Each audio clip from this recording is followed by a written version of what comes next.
Federal government to conduct comprehensive investigation into Sokoto airstrike. Rivers State Governor Siminalayi Fubara says he is getting stronger despite political pressures. 13 people dead in fatal road accident along Owo-Ikare-Akoko Expressway in Ondo State. On the foreign scene, Russia's Vladimir Putin apologizes to Azerbaijan's president for tragic plane crash. Good evening. This is News at 7 on Western Spring Television. My name is Damilola Raphael. The federal government has announced that it will conduct a comprehensive investigation into the airstrike that led to the deaths of 10 people in Gidambisa and Runtowa villages in the Silame local government area of Sokoto State. The Minister of State for Defense, Bello Matawalle, made this assurance during a condolence visit to the state governor, Ahmed Aliyu, in Sokoto, the state capital, on Friday. In a statement issued on Saturday, the governor's spokesman, Abubakar Bawa, quoted Matawalle as saying that justice would prevail and reiterated the federal government's commitment to ensuring the safety of all Nigerians wherever they may be. Matawalle expressed regret over the actions of terrorists who he said were disrupting the peace of Nigerians. However, he assured that the federal government would confront them decisively. A total of 148 terrorists have been killed during operations across various sectors in the past week. Additionally, 258 suspects were arrested, including 2 ammunition couriers identified as Danweri and Abubakar Hamza. The Director of Defense Media Operations, Edward Buba, disclosed this in a statement released on Saturday. According to him, the 2 ammunition couriers were arrested in Akaleri local government area of Bauchi State. Buba also mentioned that 51 suspected oil thieves were arrested and crude oil worth 798 million naira were recovered. Additionally, Buba said troops recovered 146 assaulted weapons and 2,599 rounds of ammunition.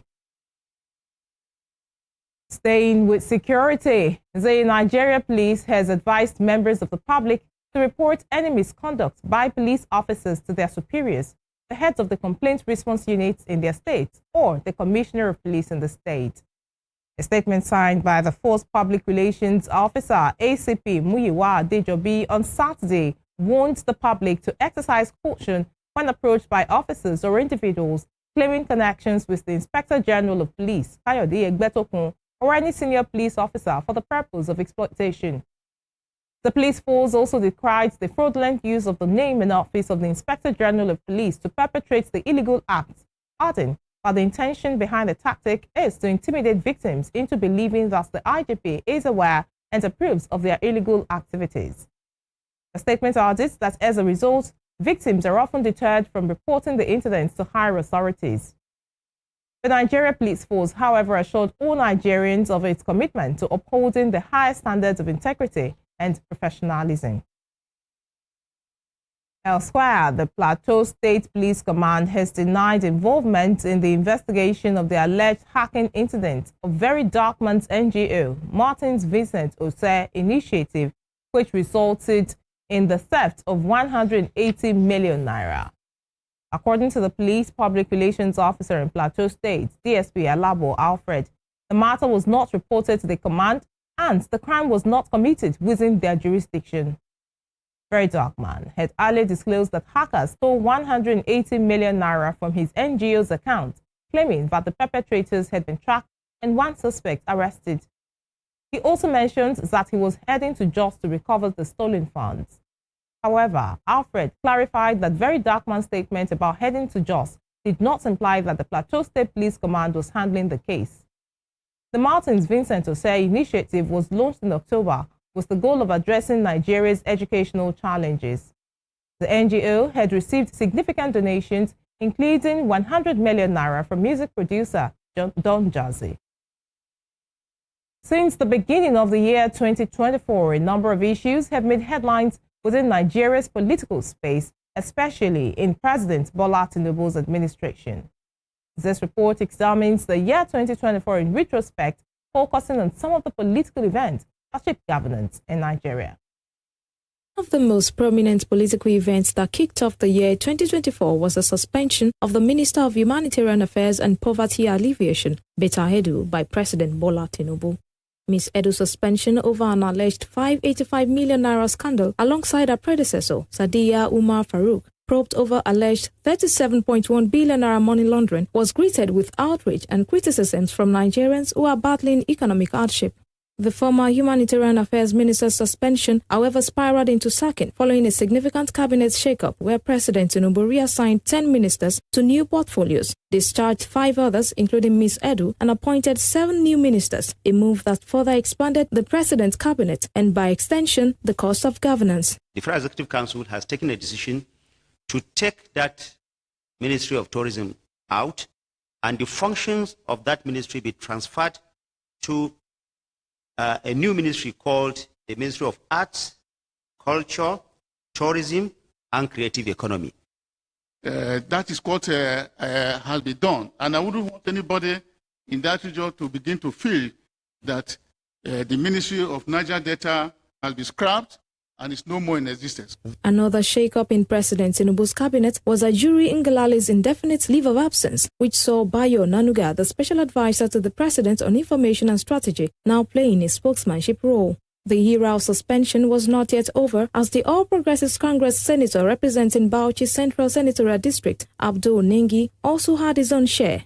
Senator Nengi's suspension stemmed from budget padding allegations, where he claimed that 3.7 trillion naira in the 2024 budget was not traceable to any project. His suspension was, however, reversed after 2 months. I'm mindful of the rules of the Senate.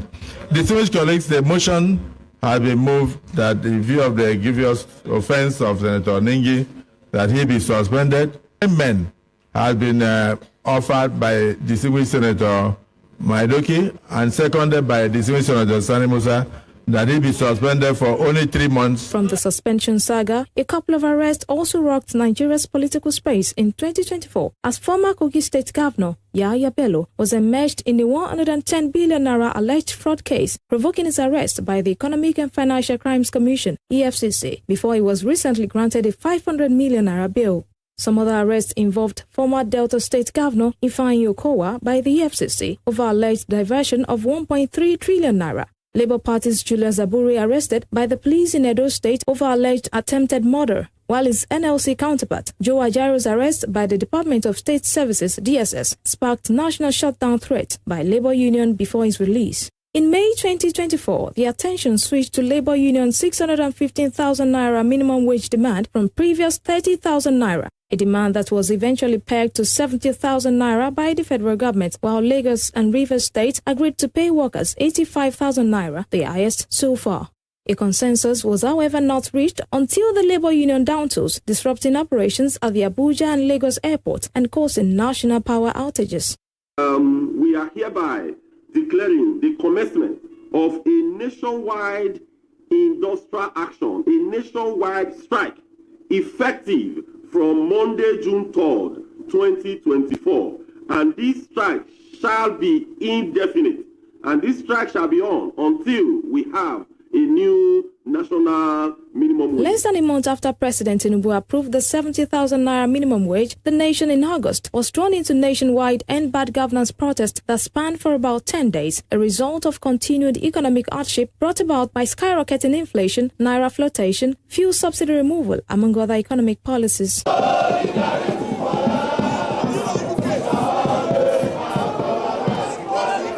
Reacting to the spate of protest, a human rights activist, Ayo Ologun, says rather than gagging the demonstrations, the government should enlarge the space for decent opinions. Voice of dissent is almost going into extension in the country. If you recall, when we had the end-bad governance protest, there's nothing rather than the government to make provision for security, cover, and ensure that people are allowed to exercise their free will. What they did was to do all that was seemingly possible to gag the media, to gag the people. Can suppress the voice of the people for as long as possible. But it's like when you bottle up here, the day it will explode, it will blow up in all our eyes. So if the government, instead of the government to continue to subdue and to suppress voice of dissent and reasoning, I think the reasonable thing to do is to enlarge the space for criticism, enlarge the space for decent opinion, while ensuring that it's done within the premises of the law, who are beginning to resign to fate. And when you resign to fate in such manner, you are adding feathers to the wings of your oppressors. You are telling your oppressors that they can go harder. Another outrage from Nigerians sprung up after President Tinubu signed the National Anthem Bill into law, resulting to the former Nigeria We Hail Thee, a development described by some Nigerians as misplaced priority, coming at a period when there were calls for improved standard of living.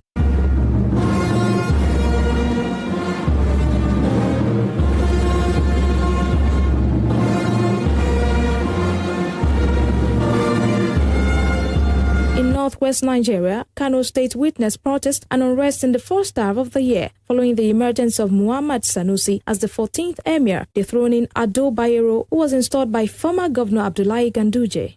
Sanusi's reinstatement only came after the Apex Court affirmed Abba Yusuf of the New Nigeria People's Party, NNPP, as governor of the state. Moving on to elections in the year 2024, where the APC had a clean sweep in the Ondo and Edo governorship polls as their candidate, Lucky Ayedatiwa and Monday Okpebolo, emerged winners in the polls marred by vote buying. The Edo election laid to rest the political squabble between former Governor Godwin Obaseki and Philip Shaibu, the deputy governor who battled impeachment plot.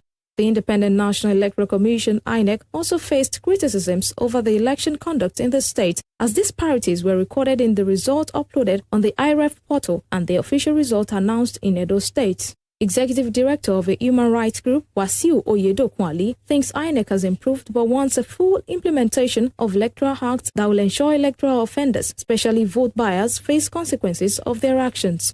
The case of vote buying and vote selling is still paramount. And that is what I call emergence of pseudo-democracy in Nigeria.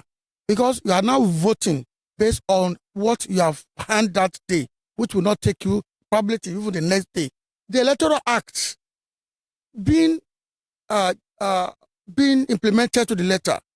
Now, as we speak now, I cannot particularly say how many people who have flouted, who have run foul of the laws, have been imprisoned, have faced the consequences of their action. People have been caught with currencies. What has happened to them? Now, the issue of vote buying, vote selling, if we can curb that in our democracy, it will go a long way in ensuring that the right candidates emerge in an election. Meanwhile, the local government autonomy granted by the Supreme Court is also one of the major political events that shaped 2024. After the governorship polls, local government elections in Abia and crisis-ridden Rivers State raised questions as the Action People's Party (APP) floored the 23 local governments in Rivers, despite the governor, Siminalayi Fubara, being a PDP member, while the Zenith Labour Party (ZLP) and Young Progressive Party (YPP) emerged winners in Abia State, where Alex Otti of the Labour Party governs. The political crisis in Rivers State shows no sign of abating as the Niger Delta region has so far witnessed local government secretariat arson attack, federal allocation restriction, state assembly leadership crisis, among others. Toby Sanusi, Western Spring Television News. Moving on, the Rivers State Governor, Siminalayi Fubara, says he is getting stronger daily with the support of the people amidst the political crisis in the state. He said it was delightful to see true leaders of the state and well-meaning people standing on the right side of history, despite the pressure to surrender to tyranny and oppression. Fubara and his predecessor, former Governor Nyesom Wike, had been as loggerheads over the political leadership of the state. Governor Fubara, in a press statement issued in Port Harcourt on Saturday by his press secretary, Nelson Chukwudi, vowed to continue to do what is right. He was quoted as speaking during Christmas ballad hosted by former Rivers State Governor Sir Peter Rodley for him and his family. Governor Siminalayi Fubara said God has proved himself worthy as the ultimate liberator of the state and its people because God ensured total triumph over the political crisis and those behind it. The governors of Rivers and Bayelsa State, Siminalayi Fubara and Doye Diri, have reaffirmed their commitment to fostering peaceful coexistence between the two states following the controversies over the ownership of Soko oil wells and Bayelsa State's landed properties in Port Harcourt. The commitment was restated when Governor Diri led a delegation of Bayelsa State officials on a Christmas visit to Governor Fubara at the Government House, Port Harcourt, reciprocating an earlier visit by the Rivers State Governor to Yenagoa. During the meeting, Governor Diri expressed gratitude for Governor Fubara's peaceful approach to resolving the long-standing issues.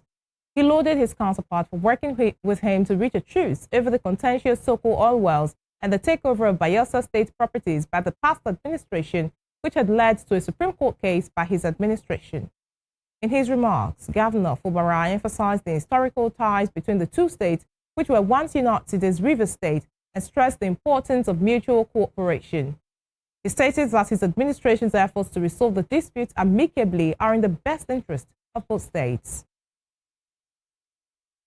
The Ondo Sector Command of the Federal Road Safety Corps has reported that at least 13 people lost their lives in a fatal road accident along the Owo-Ikare-Akoko Expressway near Abule Kwano village in Owo local government area of the state on Saturday. It is gathered that the two vehicles involved collided head-on and caught fire, burning all the occupants to death. The sector commander of the FRSA, Samuel Ibitoye, in a statement issued on Saturday, said the accident occurred at around 10:14 a.m., claiming the lives of 13 people in the two buses. According to the FRSC commander, the victims were burnt beyond recognition, while the only survivor of the crash sustained serious injuries. He added that his team, along with the police and the State Fire Service, rushed the scene to rescue the victims, but only one person survived the accident. In Nasarawa State, an inferno has destroyed an undisclosed number of shops at the popular Masaka Market in the Karu local government area, with goods worth millions of naira going up in flames. According to reports, the incident started from a commercial bathroom commonly known as Kidanwanka and spread to other shops around 11:45 p.m. on Friday night. It was gathered that the multi-million naira shops, particularly the sections selling perishable items and electronics, were completely engulfed by the fire. Confirming the incident, the director of the Nasarawa State Fire Service, Bilda Ombogos Joshua, said his team received a distress call at 11:45 p.m. on Friday. However, he lamented that their vehicle had broken down and no other vehicle was available to transport the firefighters to the scene in time, which delayed their arrival. You're watching News at 7 on Western Spring Television. Still to come.